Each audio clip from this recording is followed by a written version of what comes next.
politician náà rẹ̀ ó ti jáde lọ́ndà SDP ó ní òun ni òun bá ṣe deputy kìnìún náà ẹgbẹ́ ìpọ̀tì èdìgbò wọn sí pé tó bá máa jáde fún onígun ó gbọ́dọ̀ fọ́ sí ìgbà tí wọ́n ń is like 38 àti àtàkùn àtọ̀tún pé I was talking about 1993 so the one is close to 60 plus.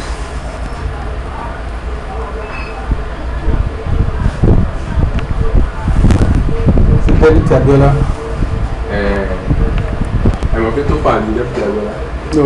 Kíní tó fà ló jáde lọ́dà NRC ní opposition Abiola. Bàbá Gana tẹ̀lé Deputy Abiola yẹn náà. Ìdìbò owó tó náà ní bàbá Gana kì í gbé. Ó dàgbò sí wa ń tiẹ̀ náà. Ó kọ́ wọ́n náà ń gbà kan.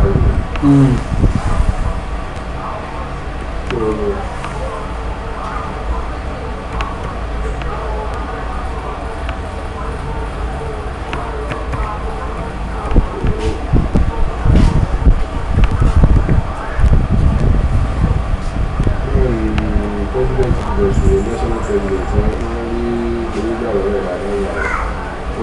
nìyẹn fi wá sọ̀rọ̀ bàbá chila wà dáadáa pé ó fi ebi sọ̀rọ̀ dáadáa ó nígbà kan pé tó máa lọ sí kìnìún náà máa bẹ̀rẹ̀ lọ sí president tó máa bẹ̀rẹ̀ kékeré pé former SDF òun fún òun attention nígbà máa bá nǹkan lọ bó ṣe máa ń ṣe so ìgbà tí bọ́ọ̀sì ti wá dé ẹ̀rọ àwọn ni ọ̀nà ti bá a ṣe. I don't know if I should do this year. The contract will be 4 years. That's really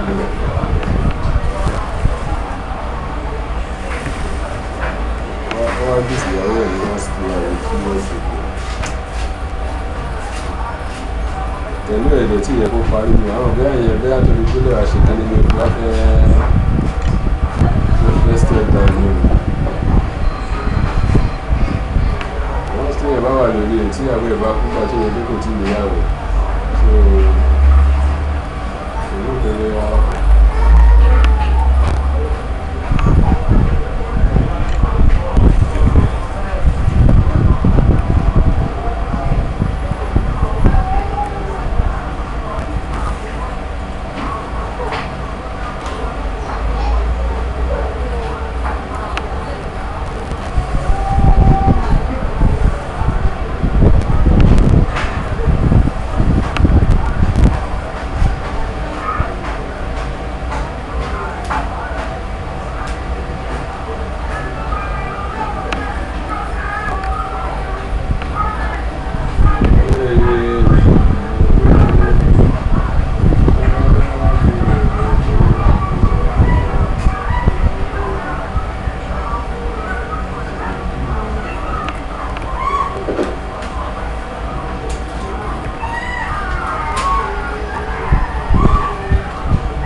ṣe máa ń ṣe báyìí lọ́jọ́ báyìí tí wọ́n gbà báyìí fúlàní ò rí tó báyìí ní àgbo àwa sì máa ń lọ bí i 5 hours 6 hours.